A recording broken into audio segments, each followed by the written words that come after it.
Assalamualaikum.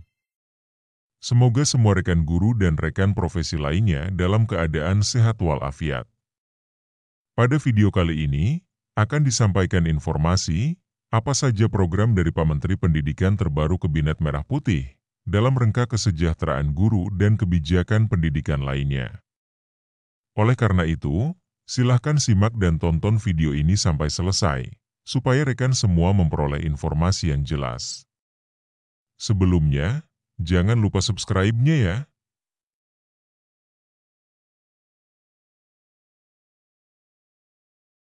Dan itu juga harus tentu saja melalui pemetaan dan pengkajian yang serius kan, karena guru ini kan kategorinya ada yang memang guru yang sudah ASN, yang dia adalah PNS, ada juga ASN yang P3K, dan juga ada mereka guru-guru honorer, baik yang mengajar di sekolah-sekolah negeri maupun yang mengajar di sekolah swasta. Jadi kompleksitasnya tidak sederhana, dan karena itu kita harus melihat masalah ini dengan sangat hati-hati, dengan sangat seksama sebelum kita mengambil kebijakan menyangkut kesejahteraan guru itu.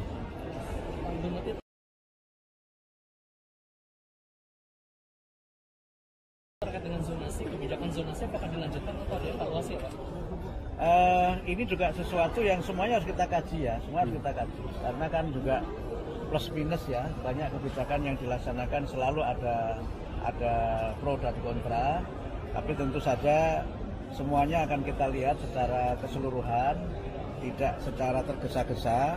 Karena itu saya dalam beberapa saat ini nanti akan minta masukan dari berbagai pihak, baik dari kalangan pemerintah daerah, dari masyarakat yang menyelenggarakan pendidikan, maupun dari rekan-rekan wartawan, teman-teman masyarakat bisa menyampaikan aspirasinya.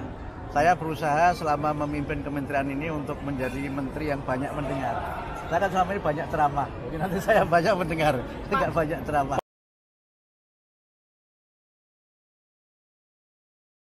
Dalam pendidikan ada wajib belajar 13 tahun. Nah, dengan ada Kementerian Pendidikan Dasar Khusus itu tuh apa sih target dari pendidikan dasar kita?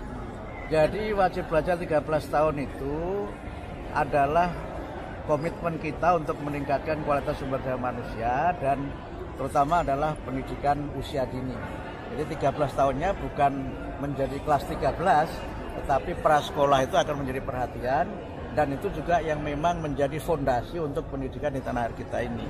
Di banyak negara maju, pendidikan prasekolah itu sangat penting, tapi harus kita pahami bahwa pendidikan prasekolah itu tidak semuanya harus diselenggarakan di sekolah formal. Kita kan punya lembaga pendidikan informal dan lembaga pendidikan non formal, sehingga kita mendorong untuk ada kemitraan strategis dengan masyarakat sebagai penyelenggara pendidikan.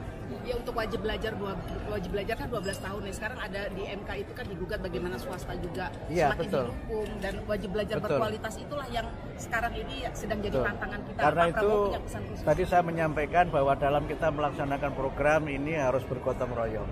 Pemerintah tidak bisa bekerja sendirian tanpa dukungan masyarakat.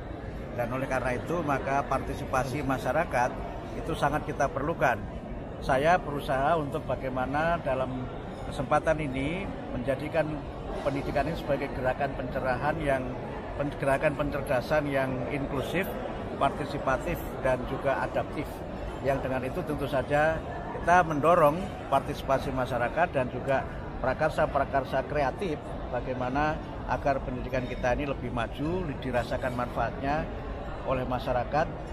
Dan satu hal yang saya kira menjadi komitmen kita juga menuntaskan kesempatan belajar, sehingga mereka yang selama ini tidak bisa melanjutkan pendidikan, bisa karena tempat tinggalnya, bisa karena keadaannya, bisa keadaan fisiknya, bisa juga karena faktor-faktor lain.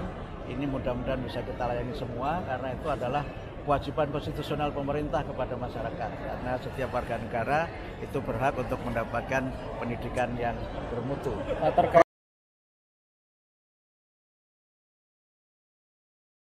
Kurikulum Merdeka seperti apa? Kami juga harus mengkaji ya, ini kan masih baru kan, kurikulum ini kan masih baru, bahkan penerapannya walaupun sudah dinyatakan harus diterapkan semuanya kan juga dalam prakteknya juga belum semua satuan pendidikan dapat melaksanakan. Jadi kita lihatlah, kita tidak akan buru-buru mengambil kebijakan, apalagi memang ada polemik yang sekarang ini juga memang masih masih terus terjadi di masyarakat. Jadi kami ingin agar kebijakan Kementerian Pendidikan dan Menengah adalah kebijakan yang memang sesuai dengan apa yang menjadi aspirasi masyarakat, tapi yang penting lagi juga bisa menjadi bagian dari aktualisasi dan realisasi dari program Pak Presiden Prabowo dan Wakil Presiden. Prof.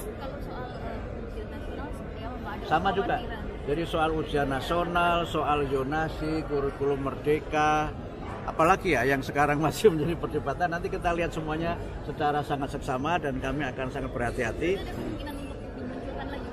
Saya belum sampai pada keputusan itu. Intinya kami ingin mendengar dulu. Kami ingin mendengar dari internal, juga ingin mendengar dari para pakar, juga dari masyarakat sebagai penyelenggara pendidikan, dan juga masyarakat sebagai pengguna jasa layanan pendidikan.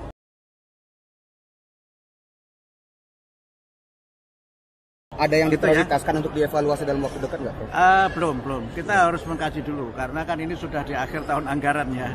Tapi kita mencoba melihat quick win yang menjadi garis besar dari pemerintahan Pak Prabowo, itu yang nanti akan kita prioritaskan. Jadi kami follow on apa yang menjadi kebijakan dari Presiden. Itulah informasi tentang apa saja program dari Pak Menteri Pendidikan terbaru Kabinet Merah Putih dalam rangka kesejahteraan guru dan kebijakan pendidikan lainnya. Jika informasi ini bermanfaat, silahkan share, like dan subscribe-nya serta aktifkan loncengnya supaya senantiasa memperoleh notifikasi video terbaru dari channel ini. Sukses untuk semua dan terima kasih.